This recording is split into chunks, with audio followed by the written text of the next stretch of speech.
The topic of today's video is how to share a certificate in LinkedIn.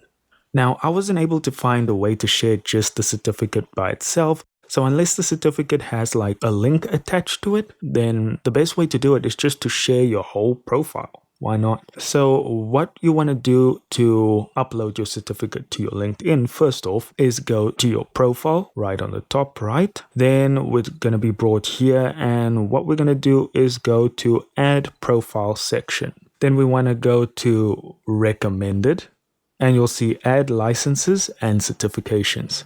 And now you want to fill out this entire field.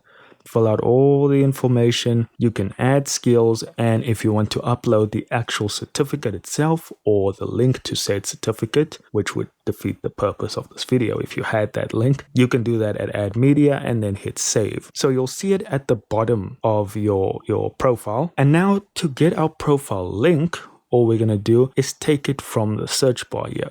So just highlight the profile link, and you can press Ctrl C to copy it, or you can right click and say copy. And there you go. You can send this off via WhatsApp or however you need to.